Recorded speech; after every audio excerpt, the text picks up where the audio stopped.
This concept of being obsessed with something, I think it has some sort of a negative connotation. Maybe because people, when they're obsessed with something, they don't seem to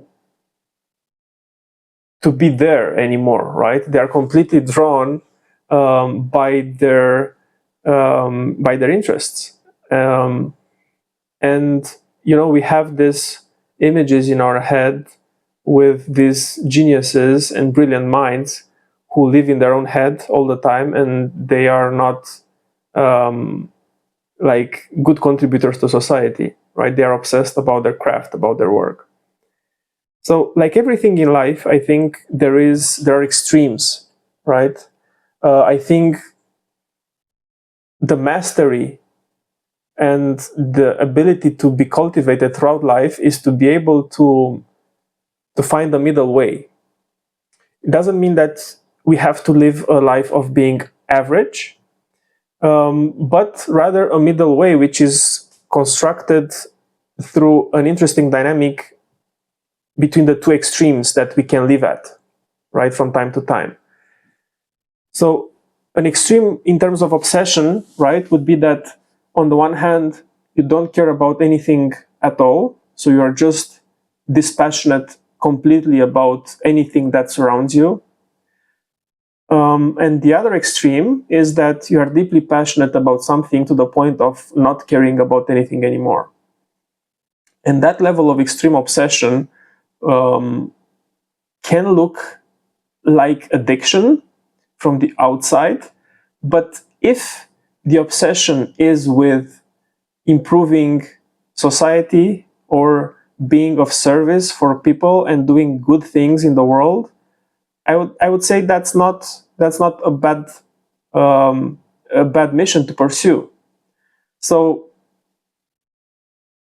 I discovered recently an interesting interview that a guy called Josh Waitzkin held like 7 years ago. If you don't know about him, he is like an international grandmaster, chess grandmaster. He wrote the book The Art of Learning. It's an amazing book.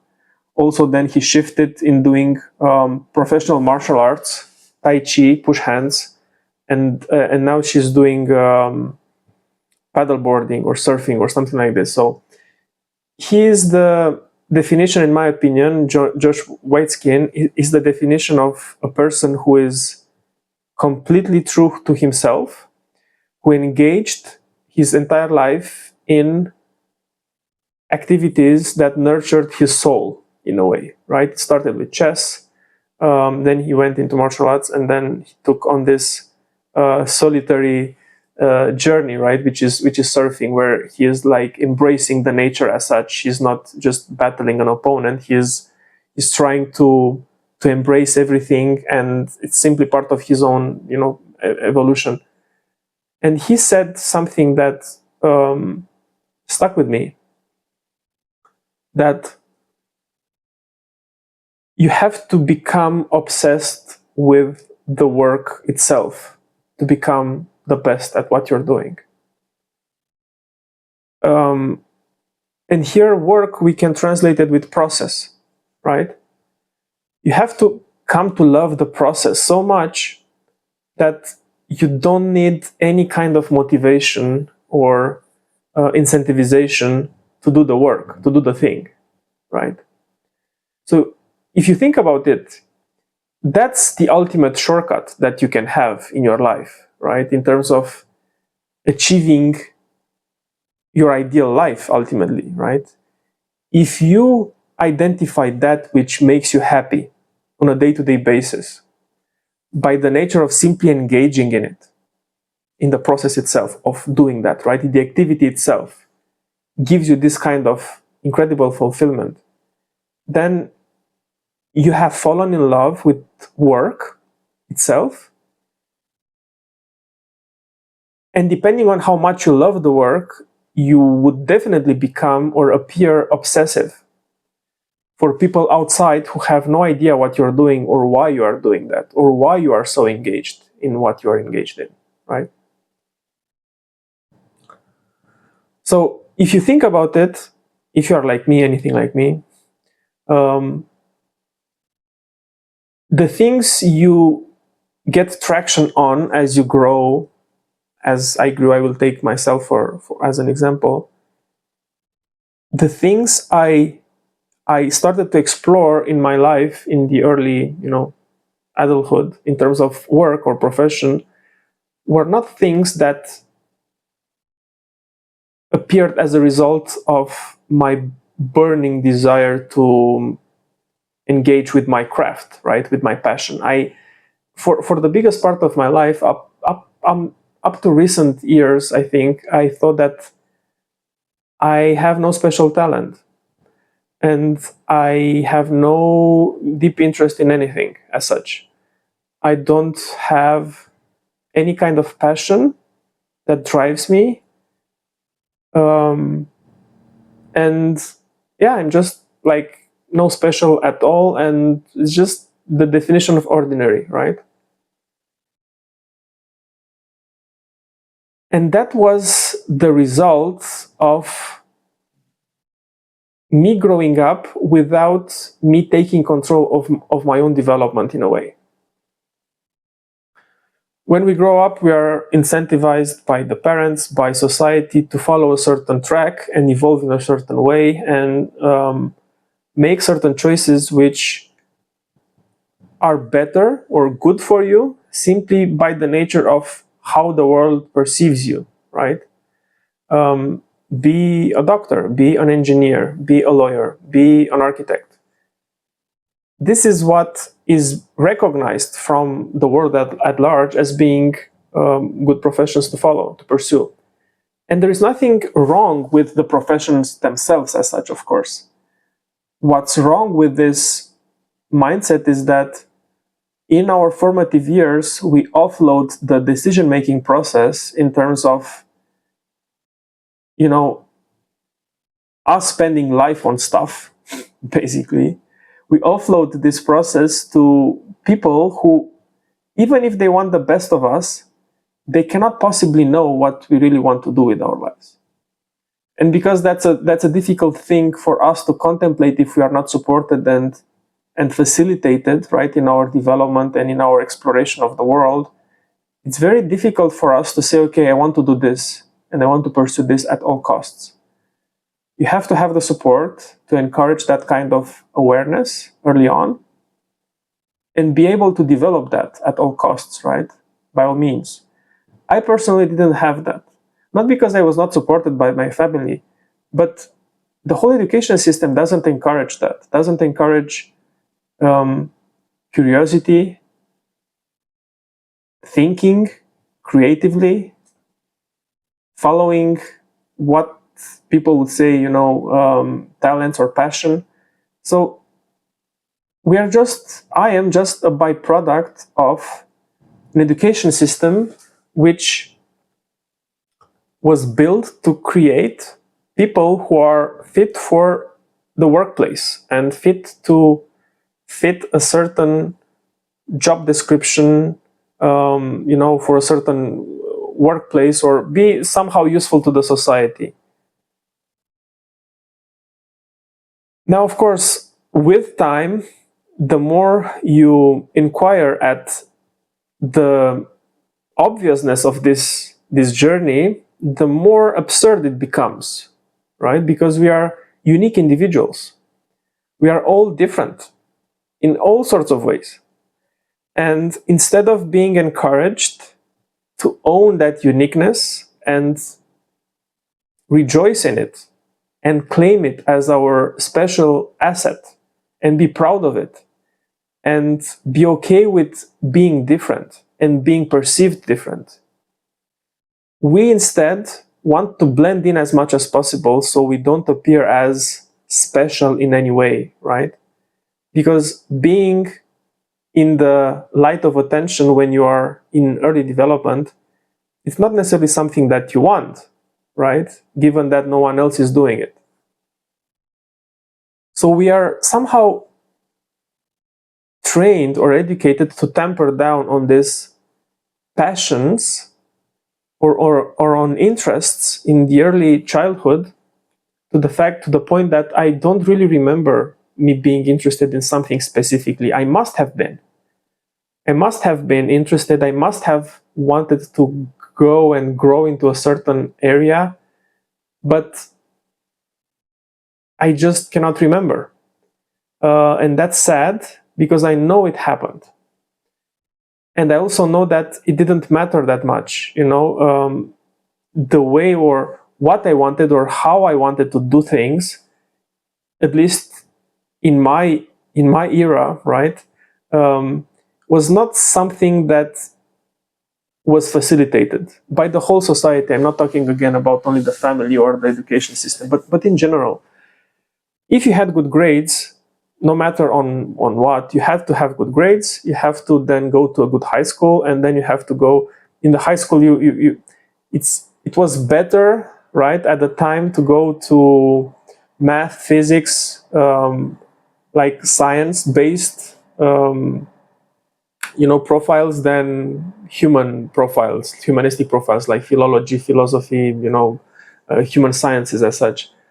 It was not very lucrative, most probably. There were not a lot of jobs who rewarded, this kind of track. But this being said, I was never a numbers person as such. Even if I'm an engineer by training, right, and I still have a job in the position of an engineer, I didn't have this kind of intuitive feeling with numbers and with science, and I was not able to to reverse engineer like formulas, and I had to remember them and write them down, and it was a struggle, to be honest, for most part, right? It was a struggle, and I also saw people for whom it was not a struggle. Now, if they were different than me in terms of having that thinking cultivated for them at an early on point in their life, and then growing like that with a more intuitive sense of the numbers and of making sense of math and physics and chemistry and so on, or it was just part of their talent and part of their passion, I'm not sure. So I'm not sure how much of our development is nurtured versus just our own predispositions, which at some point they don't matter that much, and then we are somehow forced by the context to go in a certain direction, right? The thing is that I always knew that I don't love the work. I don't love the study of like real sciences.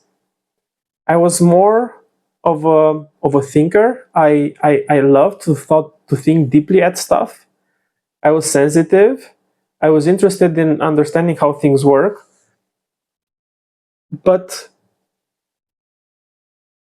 in a more of kinesthetic way, like feeling way, not real way, like numbers driven, right? I'm not a data person as such. I tend to follow my intuition and my feelings, and sometimes they betray me in a way that I put myself in situations where I maybe trust someone too much, and that turns out not to be a good idea. But at the same time, I cannot not do it, right? It's part of me, so I assume the implications of being on occasion a bit too permissive or a bit maybe too naive or ignorant, right? With understanding better what the situation presents. But about about the topic of obsession, right? I think it's not good to be at the extremes again,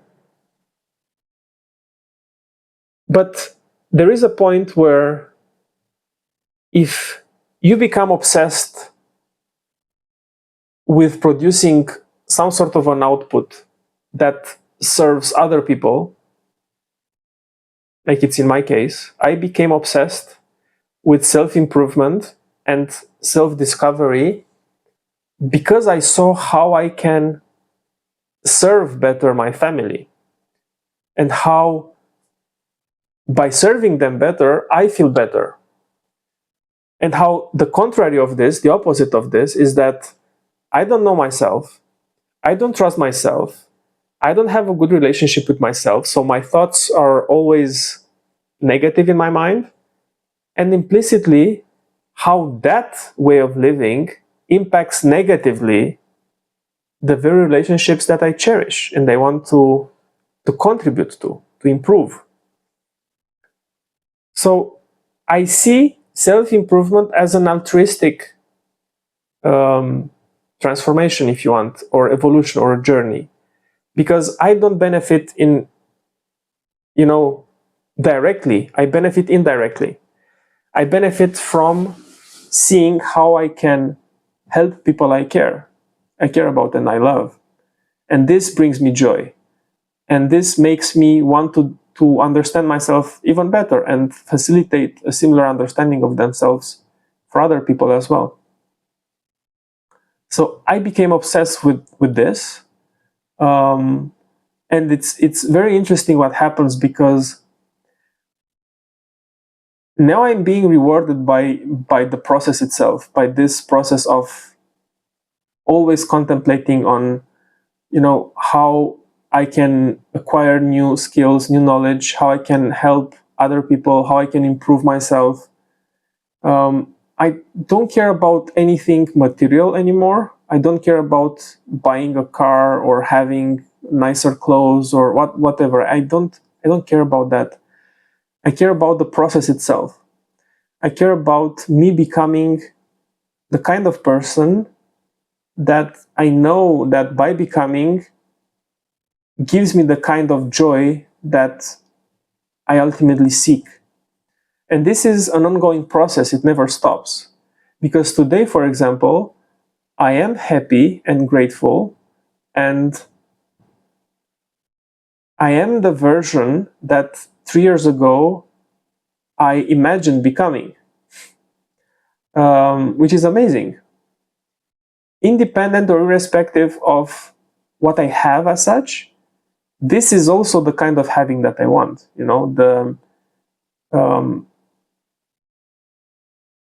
The feel good sensation of becoming who you want to become, right?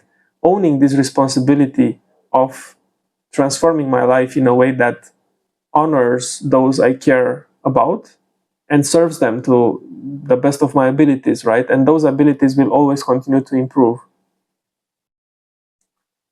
And what's interesting is that I don't expect any kind of reward from anyone, right?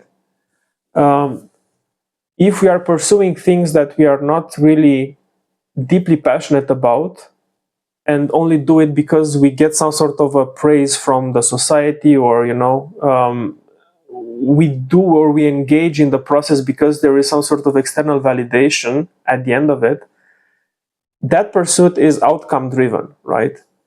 I want to become someone, I want to have this position, this status, because it's recognized by others as being important. So I get my motivation or my sense of self from the appreciation of others, right? So I commit on doing things that others think are good for me, irrespective of if I really care about doing them or not, right? Irrespective if they bring me joy or not. And that's not a good way to live, right? A much better alternative is to find the intrinsic motivation for doing something, because then you get rewarded by the process of engaging in that activity, which for you is meaningful and for others might not make any sense, but it doesn't matter anymore, because you don't need the validation of the world. You will trade the validation of the entire world for your own self-validation. You will, how can I say, you will be more happy from having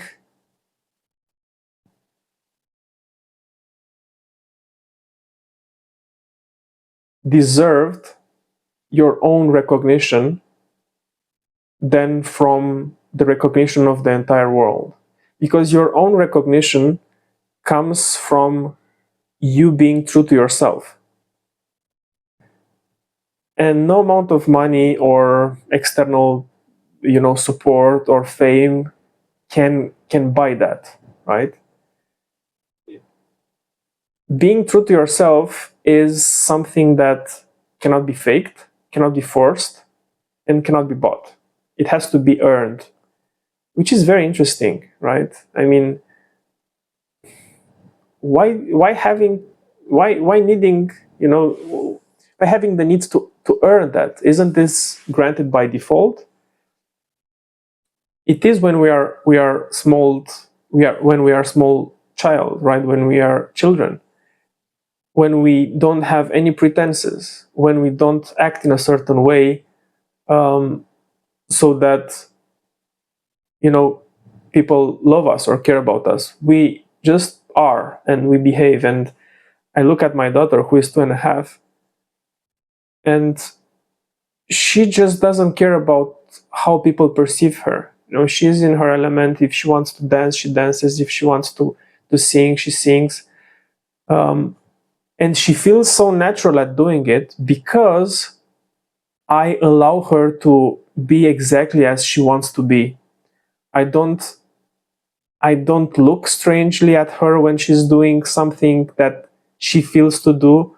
I don't judge her. I don't challenge her. I don't ask her to stop. And I know that for her, it's important that I give her this space for self-expression that is not tempered by anything. And I know that she sees that. And I know that she's very sensitive to my reaction to her self-expression. And if I would start to influence that, she would feel that she has to behave in a certain way so that I like her. And for a child, because I'm her whole universe together with my wife, and anyway, my families, we are her universe. If we react in a certain way at what she's doing when she's expressing herself, then she would inevitably associate that conditioning with conditioning of being loved, right? And this is something that as a parent, I think not a lot of people are aware of, but I'm very sensitive to this and I'm very careful. My son, he's 5, and he has this empathy, which is incredible. He can immediately see what's in your mind, even if you're not talking to him. And I always catch myself when I feel the temptation to judge, or to have an opinion, or to give an advice which is unsolicited. So, except those situations where I have to, avoid some sort of negative outcome, so I have to, make sure that he's not hurting himself or something like this. What's important is that development should be facilitated in a way that allows the child to develop according to their own predispositions and their own needs. And I didn't have that. And what I'm sad about is that I don't remember what were my predispositions when I was a kid. I don't remember. I grew up with this sense that I just need to follow this path, which is the good path, and I have to learn and I have good grades, and then go into this direction in terms of career and profession that makes sense, financially speaking, and in terms of what the society rewards in terms of this being a good profession or not. And only now I'm almost 37. Only now I start to give myself this gift of investigating what is it that I'm actually passionate about, and what is it that I'm willing to become obsessed with. And I already have my answer to this one, right? but it's still an exploration. It's still a journey that takes years, especially at this age where, I mean, because of my past, I formed, of course, this rigidity around how I should think, why I should think that, what would people think of me if I do that, and that goes back way to childhood, and how much it mattered for my family and for the society, what the others think of us. But it robs us of really the ability to live a life on our own terms, and not on our own terms in the sense of being egoistic and not caring about the others, but on our own terms, in the sense that we owe it to ourselves and to our uniqueness to develop that which is uniquely ours. I do believe that everyone has their own unique song to sing in their lives, and no one else can sing it on their behalf. And finding what that song is and learning how to sing it the best way possible, it's a beautiful responsibility that I think we all have. Because again, no one else can sing our song, and if we don't sing it, then we keep the entire world from hearing something beautiful. So it's incredible how difficult it is to give yourself the chance and the gift of not knowing what you're supposed to be good at, and discovering that and continuing to discover that even when you are 37, and not put the lid on your development, right? And say, I'm too old for doing this, I'm too old to learn new things. Learning is an identity, right? I identify myself as a learner. I'm obsessed with learning because I will never get bored in my life. I don't know how people get bored these days, but I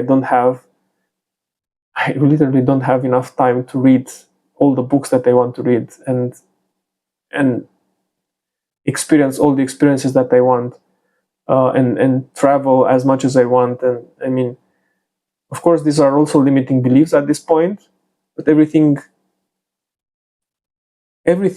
will be deconstructed in time in a way that makes sense for me, right? In alignment with my own progression through life. So currently I'm at a stage where I allow myself to discuss openly about me being on this journey of self-discovery in an assumed way. Because it feels so good and it feels so true to how I want to live my life, that it's nice to be able to share it with the entire world eventually. And not be ashamed with the fact that you don't have everything 100% understood, because life itself is a process, right?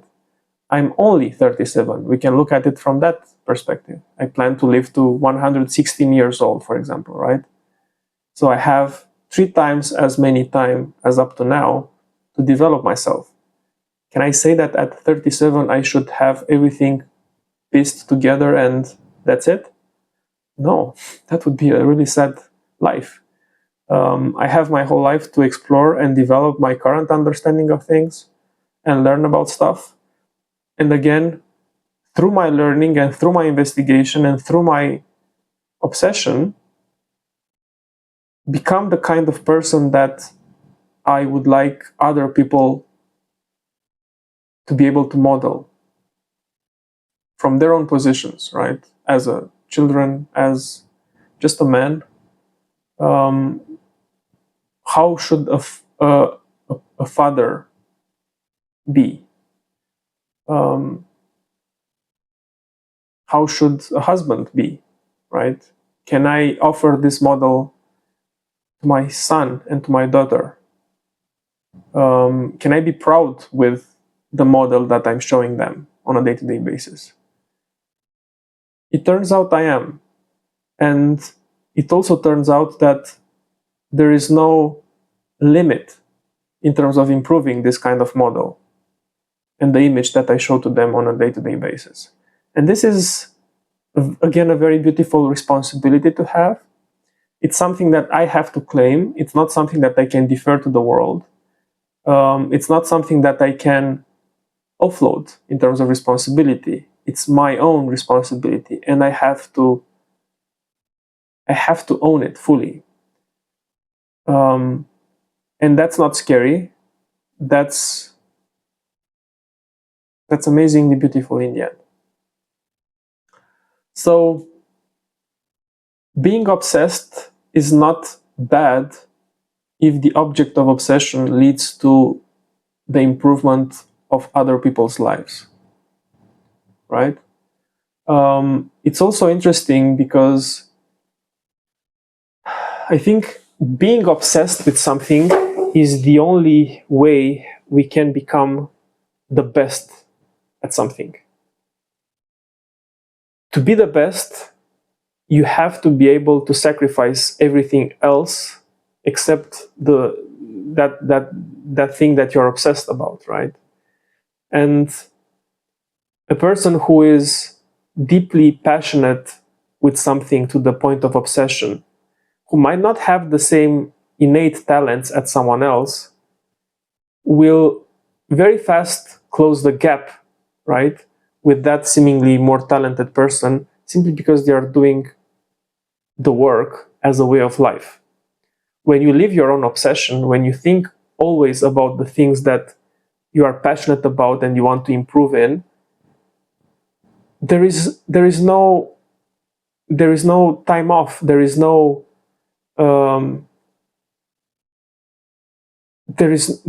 limit in terms of how much you can grow, because you are always learning, you are always progressing.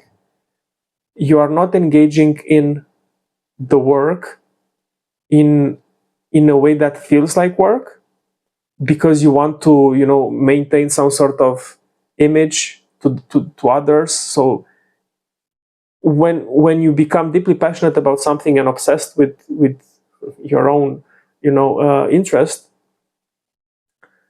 you just progress and evolve as a way of living, and effort just feels effortless. And when you put that in service of others, then you get to be rewarded by the contribution that you make to those people, right? And it also allows you to live life on your own terms without having expectations from anyone or of anything, because your craft and your own engagement with your passion is enough in itself to give you the kind of rewards that you need ultimately, right? Which is beautiful, because not projecting expectations on others is also an act of care and a gift that we make to the world. We do things without expecting things to come back to us, right? We don't do things in a transactional way so that we get something out of it. We do it because that's what we do, because that's the natural thing for us. It's a way of living. It's a way of being. It's the most natural thing. And because you operate from that place, you don't feel that contributions need to be rewarded as such. You don't live in this transactional way of, I did something good for you, now you have to be good to me as well. I said something to you, you have to say something good to me as well.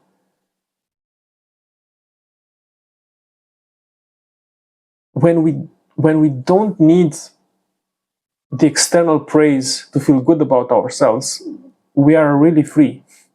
And I genuinely believe that. I think freedom comes from being self-sufficient, not in an isolated way, so not to care or need anyone else, but be self-sufficient in terms of love and care first, right? Love yourself to the point of being okay with not being loved by others. And that would be an impossibility. Because if you love yourself enough, you will project the love that you already have onto others, and they will feel their own love because of you. It's a very interesting thing. I cannot really explain it that well, I guess.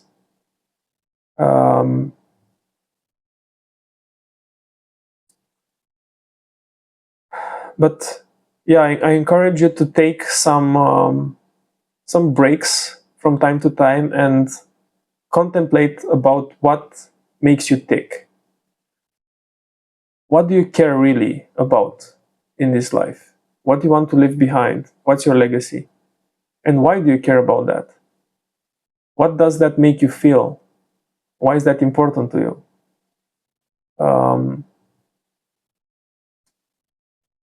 Deep questions, but if you ask good questions, you also get good answers. I also learned that thing. If you ask bad questions, you will simply get the answers to those questions that ultimately might not be helpful. For example, a very bad question you can ask of yourself is, why is this happening to me when you're going through a hardship? Not a good question, because your mind would start to invent reasons so you can get an answer to it, because it's an obsessive question. You have to get answer to it, right? Why this is happening to me? Why this is happening to me? And no good answer can come from that question. It's not an answer that will help you grow and progress in your life. So you could replace that question with, what unique lesson I can learn from this experience? It's a much better question and leads to much better answers. And instead of being in denial and afraid and scared, you are grateful and appreciative and forward-looking. And you make use of that experience to grow you, right? So obsession is not a bad thing if you choose to find the passion that is worth obsessing about. I wish you luck.